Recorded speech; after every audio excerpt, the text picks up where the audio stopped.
महाराष्ट्रामध्ये 20 नव्या जिल्ह्यांची आणि 81 तालुक्यांची निर्मिती होण्याची शक्यता आहे। राज्य सरकारकडे प्रस्ताव असल्याची महसूल मंत्री बावनकुळे यांनी याबद्दलची माहिती दिली आहे। सर्वात मोठी ब्रेकिंग न्यूज आता समोर आली आहे। नवीन वर्ष सुरू होता संपूर्ण देशभरामध्ये सर्वात मोठे 4 बदल आता सरकारच्या माध्यमातून केले जाणार आहेत। यामध्ये सर्वात मोठा बदल होतोय तो म्हणजे आता जिल्हा निर्मितीचा। सरकारच्या माध्यमातून सांगण्यात आले तुमच्या जिल्ह्यामध्ये जे मोठे तालुके आहेत त्यांना आता जिल्हा बनवण्यात येणार आहे। पहिला जिल्ह्यांची संख्या जर पाहायला गेली तर 36 होती, परंतु आता ती 56 केली जाणार आहे। म्हणजेच नवीन आता 20 जिल्हे नवीन वर्षाची सुरुवात होताच या ठिकाणी आता बनवण्यात येणार आहेत। मंत्रिमंडळाच्या बैठकीमध्ये सर्वात मोठा निर्णय या ठिकाणी आता घेऊन टाकलाय। या ऐतिहासिक निर्णयामुळे आता तुमचा जिल्हा बदलणार आहे। त्यामुळे तुमच्या जिल्ह्याचं नवीन नाव या ठिकाणी काय असणार आहे लगेच तुम्ही या ठिकाणी बघायचं आहे। तुमच्या जिल्ह्यातील जे कोणते मोठमोठे तालुके आहेत तर त्यांना जिल्हा नावाने आता ओळखलं जाणार आहे। त्या ठिकाणी जिल्हाधिकारी कार्यालय आता नवीन बनणार आहे। सरकारकडून सर्वात मोठा निर्णय या ठिकाणी आता घेण्यात आला आहे तो म्हणजे राज्यात नवीन जिल्हा निर्मितीचा।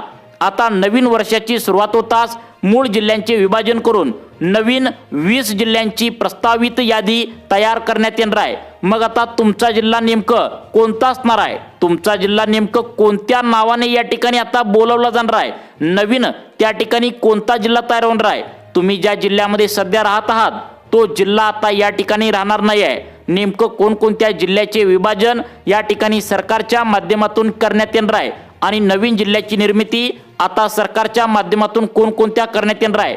तुमच्या जिल्ह्यामध्ये जी काय मोठमोठी तालुके सध्याला तुम्हाला दिसत आहेत तर ते आता जिल्हे या ठिकाणी बनणार आहेत। त्यामुळे तुमच्यासाठी हा व्हिडिओ अत्यंत महत्त्वाचा ठरणार आहे, कारण या जिल्हा निर्मितीमुळे काही नागरिकांना मोठा त्रास सहन करावा लागणार आहे तर काही नागरिकांना यामुळे फायदा सुद्धा होणार आहे। तुमच्या जिल्ह्याला नेमकं आता नवीन नाव काय देण्यात येणार आहे आणि तुम्ही ज्या ठिकाणी सध्याला राहत आहात तर तो तालुका नसून आता जिल्हा बदलून नेमकं तो जिल्हा कोणता बनणार आहे।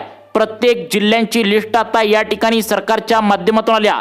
नवीन 20 जिल्हे कोणकोणते सरकारच्या माध्यमातून नवीन या ठिकाणी वर्षानिमित्त बनणार आहेत याची यादी देखील सरकारच्या माध्यमातून जाहीर करण्यात आल्या।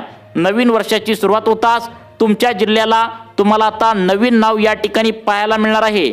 आता पाहूया नवीन जिल्हा निर्मितीचे इथून पुढे तुम्हाला फायदे काय काय या ठिकाणी होणार आहेत आणि तुमच्या जिल्ह्यातील कोणकोणत्या तालुक्याला जिल्हा म्हणून आता ओळखलं जाणार आहे। तुम्ही ज्या ठिकाणी राहत आहात तो तुमचा तालुका आहे तर त्या तालुका आहे तर त्याला जिल्हा बनवण्यात येणार आहे आणि कोणता नाव देण्यात येणार आहे हे सुद्धा बघणं महत्त्वाचं आहे। परंतु या ठिकाणी सविस्तर माहिती पाहण्याकरिता या जिल्हा निर्मितीचा इतिहास आपण एकदा सविस्तरपणे आता समजून घेऊया। नवीन वर्ष सुरू होताच 20 जिल्हे नवीन होणार। सरकारने गेल्या 10 वर्षातील सर्वात मोठा ऐतिहासिक निर्णय आता घेतलेला आहे ते म्हणजे आपल्या राज्यातील 36 जिल्ह्यामधील मोठमोठे तालुके या ठिकाणी आता निवडले आहेत आणि ते आता जिल्हे बनणार आहेत। मग हे कोणकोणते तालुके आता जिल्हे बनणार आहेत, तुमच्या जिल्ह्याचं नाव नेमकं आता काय बदलून मिळणार आहे आणि नेमकं कोणकोणत्या जिल्ह्यामध्ये आता विभाजन होणार आहे हे तर आपण व्यवस्थित बघणारच आहोत। परंतु या जिल्हा निर्मितीचा सुरुवातीचा इतिहास जर आपण थोडा समजून घेतला तर तुम्हाला जास्त व्यवस्थित समजून येईल। मग आता सुरुवातीला 1 मे 1960 ला 26 प्रारंभिक जिल्ह्यासह महाराष्ट्र राज्याची स्थापना त्यावेळी झाली होती। तेव्हापासून आजपर्यंत नवीन 10 अतिरिक्त जिल्हे या ठिकाणी निर्माण करण्यात आले होते। सामान्यतः नवीन जिल्ह्याची निर्मिती ही राजपत्रित कार्यकारी आदेश जारी करूनच राज्य विधानसभेत कायदा पारित करून आता 1960 रोजी आता काय केलं होतं, 26 जिल्ह्यामध्ये आता विभाजन केलं होतं। आता नवीन वर्षाची सुरुवात होताच 20 जिल्हे नवीन आता तयार होणार आहेत। आता पहा या ठिकाणी 1960 ला महाराष्ट्रात 26 जिल्हे अस्तित्वात होते। कालांतराने गरज म्हणून आता या ठिकाणी नवीन जिल्ह्यांची संख्या वाढवण्यात आली होती। 26 जिल्ह्यापासून आता 36 जिल्ह्यापर्यंत संख्या आता सध्याला या ठिकाणी वाढत गेल्याचं आपल्याला सुद्धा पाहायला मिळालं। आता पाहूया 1981 ला जालना आणि सिंधुदुर्ग या 2 नवीन जिल्हे या ठिकाणी जोडण्यात आले। 1982 ला लातूर आणि गडचिरोली या 2 जिल्ह्यांचा समावेश करण्यात आला। त्यानंतर 1990 ला मुंबई उपनगर आता या जिल्ह्याची निर्मिती झाली आणि त्यानंतर जर बघितलं 1998 ला वाशिम आणि नंदुरबार या जिल्ह्याची भर पडली। 1999 ला हिंगोली व गोंदिया या 2 जिल्ह्यांची स्थापना या ठिकाणी करण्यात आल्याचं पाहायला मिळालं. 1960 पासून 1999 पर्यंत जर महाराष्ट्रामध्ये जिल्ह्यांची संख्या बघितली तर टोटल 35 जिल्ह्यांची एकूण आता निर्मिती झाली होती. मग आता 36वा जिल्हा जो होता तर निर्माण झाला तो म्हणजे नवीन आता नुकताच झालाय बघा, पालघर, आणि या ठिकाणी जिल्ह्याची निर्मिती झाली होती. आता 2014ला या ठिकाणी निर्मिती झाली होती. मग 20 कोणते नवीन जिल्हे आहेत हे सुद्धा लगेच तुम्हाला पुढे सांगणार आहे बघा. आता बघा, पालघर जिल्ह्याची निर्मिती 2014ला या ठिकाणी तत्कालीन मुख्यमंत्री आता या ठिकाणी होते पृथ्वीराज चव्हाण यांनी ठाणे जिल्ह्याचे विभाजन करून पालघर या जिल्ह्याची नवीन निर्मिती आता या ठिकाणी केली होती 2014ला. आपण सुद्धा पाहिलेलं आहे. तेव्हापासून मात्र गेल्या 10 वर्षात जर विचार केला तर महाराष्ट्रात एकही नवीन जिल्हा अस्तित्वात आलेला नव्हता. पण आता मात्र नवीन जिल्हा निर्मितीला वेग आलाय. आत्ताच तुम्ही व्हिडिओच्या सुरुवातीला बातमी देखील पाहिली आहे की नवीन वर्षापासून आता मुख्य सचिवांच्या समितीने 20 नवीन जिल्हे आता या ठिकाणी तयार करण्यात येणार आहेत. 81 नवीन तालुके या ठिकाणी आता तयार करण्यात येणार आहेत. तुमचा जिल्हा आता नेमकं कोणता असणार आहे, तुमचा नवीन जिल्हा कोणता बनणार आहे, तुमच्या जिल्ह्यातील नवीन जो मोठा तालुका आहे तर त्या ठिकाणी आता जिल्हा बनणार आहे. मग त्या जिल्ह्याला नाव कोणतं देण्यात येणार आहे, सविस्तर अपडेट या ठिकाणी तुम्हाला आता सांगण्यास सुरुवात करत आहे. आता बघा, या ठिकाणी आता 36 जिल्ह्यापैकी यातील बहुतेक जिल्ह्यांची घोषणा प्रत्यक्षात येणार असल्याची मोठी माहिती आता समोर आली आहे. राज्याच्या प्रशासकीय गरजानुसार नवीन जिल्ह्याची निर्मिती होणं अत्यावश्यक असल्याचं प्रतिपादन मुख्यमंत्री आता देवेंद्र फडणवीस यांनी केलंय. नवीन निर्माण होणारे 20 जिल्हे नेमकं कोणते असतील ते तर बघूयाच, आणि त्यामुळे आज या ठिकाणी सर्व जिल्ह्यांची यादी देखील आता तुम्हाला पुढे व्हिडिओच्या माध्यमातून पुढे सांगणार आहे. आता तुमचा जिल्हा नेमकं कोणता नवीन तयार होणार आहे, तुमच्या जिल्ह्याला नाव नेमकं आता नवीन या ठिकाणी काय असणार आहे. नवीन वर्षानंतर तुम्हाला जिल्ह्याचं नाव जे आहे तर ते आता सध्याला जे नाव आहे तर ते परत तुम्हाला आता सांगता या ठिकाणी येणार नाही. तुमच्या जिल्ह्याला आता वेगळं नाव काय असणार आहे, तुमच्या जिल्ह्याला नेमकं आता काय नाव नवीन दिलं जाणार आहे, तुमच्या जिल्ह्यामधील कोणकोणत्या मोठ्या तालुक्याला जिल्हा बनवलं जाणार आहे हे तुम्हाला 2 मिनिटांच्या आतमध्ये या ठिकाणी समजावून सांगणार आहे. सर्वात महत्त्वाचं म्हणजे नवीन जिल्हा निर्मितीमध्ये उदगीर जिल्ह्याचे विशेष स्थान या ठिकाणी असणार आहे. म्हणजे लातूर आणि नांदेड या जिल्ह्यातील काही भाग एकत्र करून उदगीर नवीन जिल्हा या ठिकाणी तयार केला जातोय, अशी या ठिकाणी नवीन माहिती समोर येत आहे. याबाबतचा अंतिम निर्णय टप्प्यात आला असून उदगीर जिल्हा अस्तित्वात या ठिकाणी येणार आहे. कोणत्या 2 जिल्ह्यामध्ये आता या ठिकाणी नांदेड आणि लातूर या 2 जिल्ह्यामधून उदगीर नवीन जिल्हा या ठिकाणी आता निर्माण होणार आहे. तुमचा जिल्हा नेमकं कोणता आहे आणि तुमच्या जिल्ह्यानुसार तुमच्या जिल्ह्याला नेमकं कोणत्या प्रकारचं नाव आता या ठिकाणी देण्यात येणार आहे, त्यामुळे इथे लक्ष देऊन तुम्ही बघायचं आहे.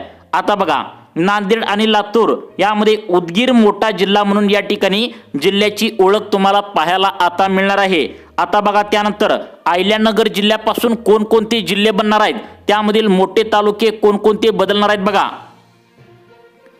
आता या ठिकाणी अहिल्यानगर जिल्ह्याचे विभाजन करून 1-2 नाही तर तब्बल शिर्डी आणि संगमनेर, श्रीरामनगर असं 3 नवीन जिल्ह्याची निर्मिती आता असल्याचं या ठिकाणी कळतंय. म्हणजे या ठिकाणी तुमच्या लक्षात आलं का बघा, अहिल्यानगर जिल्ह्यातून आता 3 जिल्ह्यांचे विभाजन होणार आहे.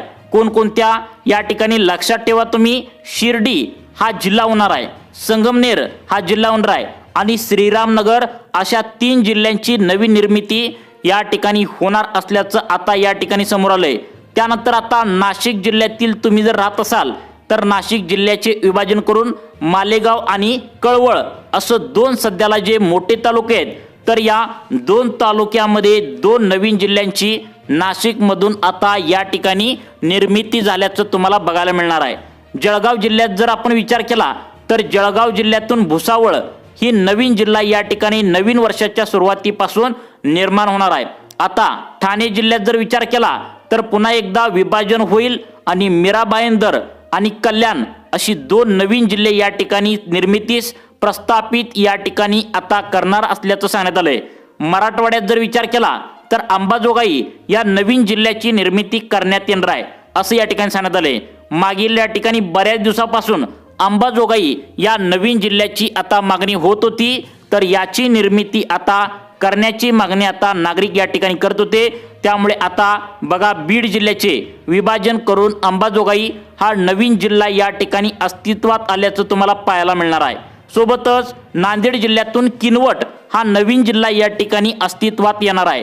तर पश्चिम महाराष्ट्रात जर विचार केला तर सांगली सातारा या जिल्ह्यातील नागरिकांना कोणता जिल्हा नवीन बनणार आहे ते पण बघा। आता बघा सांगली सातारा कोल्हापूर हा भाग जो आहे तर तो मानदेश या नवीन जिल्ह्यामध्ये समाविष्ट होऊ शकतो। आता पुणे जिल्ह्याचे विभाजन होऊन आता कोणता जिल्हा या ठिकाणी निर्माण होणार आहे बघा। पुणे जिल्ह्यामध्ये विभाजन होऊन बारामती हा महत्त्वाचा नवीन जिल्हा प्रस्तावित आहे। 2014ला अस्तित्वात या ठिकाणी आला पालघर शेवटचा जिल्हा आता यामध्ये विभाजन होऊन आता या ठिकाणी जव्हार हा नवीन जिल्हा या ठिकाणी आता निर्माण होणार आहे। त्यानंतर विदर्भात जर विचार केला तर बुलढाणा जिल्ह्याचं विभाजन होऊन खामगाव त्या ठिकाणी हा नवीन खामगाव तालुक्याचं डायरेक्ट जिल्हा करण्यात येणार आहे। त्यानंतर यवतमाळ जिल्ह्यातून पुसद हा नवीन जिल्हा या ठिकाणी आता निर्माण करण्यात येतोय। त्यानंतर अमरावती जिल्ह्यातून अचलपूर भंडारा आता बघा अचलपूर आणि भंडारा आता या ठिकाणी जिल्ह्यातून तुम्हाला भंडारा जिल्ह्यातून जर विचार केला तर साकोली या सुद्धा जिल्ह्याचं तुम्हाला झाल्याचं पाहायला मिळणार आहे। गडचिरोली जिल्ह्यात जर विचार केला तर अहेरी हे नवीन जिल्हे या ठिकाणी अस्तित्वात आल्याचं तुम्हाला आता बघायला मिळणार आहे। त्यानंतर आता कोकण विभागात जर विचार केला तर कोकण आता कोणकोणते जिल्हे तयार होतात कोकणात तर रायगड जिल्ह्याचे या ठिकाणी विभाजन होऊन महाड आणि रत्नागिरीचं विभाजन होऊन मग बघा मंडणगड या 2 जिल्ह्यांची निर्मिती होणार आहे। नवीन जिल्हा निर्मितीचे या ठिकाणी फायदे नेमके कोणते आहेत आणि आता तुम्हाला काय करायचं आहे आणि सगळ्यात महत्त्वाचं म्हणजे या ठिकाणी काय काय बदल होणार आहेत ते सुद्धा पाहूया। या ठिकाणी बघा नवीन जिल्ह्याची निर्मिती झाल्यामुळे आता काय फायदा होणार आहे नवीन त्या ठिकाणी जिल्ह्यांचा आकार बदल होणार आहे आणि प्रशासन अधिक चपळ होऊन अधिक कार्यक्षम होईल आणि स्थानिक पातळीवरील नागरिकांच्या समस्या सोडवण्यास मोठा हातभार लागणार आहे। नवीन जिल्ह्यामुळे गावापर्यंत विकास या ठिकाणी पोहोचल्याचं तुम्हाला बघायला मिळणार आहे। पायाभूत सुविधामुळे स्थानिक विकासाला गती मिळेल। सर्व प्रशासकीय कार्यालय त्या ठिकाणी जवळ होत असल्याने नागरिकांचा मोठा फायदा या ठिकाणी होईल। प्रत्येक विभागातील नागरी समस्या जलद गतीने सोडवली जातील। सोबतच महाराष्ट्राच्या प्रशासकीय सुधारणा या ठिकाणी विकासासाठी एक महत्त्वाचे पाऊल असणार आहे, ज्यामुळे स्थानिक स्वराज्य संस्था अधिक मजबूत होतील। येत्या काही वर्षात या निर्णयामुळे राज्याला विकासाला गती मिळेल। नवीन जिल्हा निर्मिती ही नागरिकांच्या सर्वांगीण विकासासाठी महत्त्वाचं पाऊल या ठिकाणी वाटतंय। यामध्ये प्रचंड आर्थिक गुंतवणूक आणि प्रशासकीय पुनर्रचना करावी लागेल। नवीन जिल्ह्याचे सहकारी कार्यालय पायाभूत व सुविधा उभारण्यासाठी मोठ्या भांडवली आवश्यकता असते। एक नवीन जिल्हा निर्मिती करण्यासाठी साधारण 350 कोटी रुपये अंदाजे खर्च लागतो। दरम्यान लातूर आणि नांदेड या जिल्ह्यातून उदगीर नवीन जिल्हा मात्र लवकरात लवकर अस्तित्वात येईल। आर्थिक गडी विस्कटलेली असली तरी महाराष्ट्रात 20 नवीन जिल्हा निर्मितीचा प्रस्ताव या ठिकाणी अंतिम टप्प्यात आलेला असून त्यामुळे ऐतिहासिक बदलाच्या दिशेने एक महत्त्वाचा टप्पा मानला जातोय। त्यामुळे लवकरात लवकर या ठिकाणी या निर्मितीची घोषणा होण्याची शक्यता आहे। सरकारने जनगणना चेक करून मोठ्या तालुक्यांना जिल्हे निर्मितीचा निर्णय या ठिकाणी सरकार घेऊ शकतं। बघा या ठिकाणी हा निर्णय झाल्यानंतर तुमच्या जिल्ह्याला या ठिकाणी कोणतं नाव देणार आहेत हे सुद्धा बघणं आता महत्त्वाचं आहे। तोपर्यंत तुम्हाला अशाच प्रकारचे व्हिडिओ पाहण्यासाठी आपल्या लाईफ चेंज मोटिवेशन या चॅनलला सबस्क्राईब करा। धन्यवाद।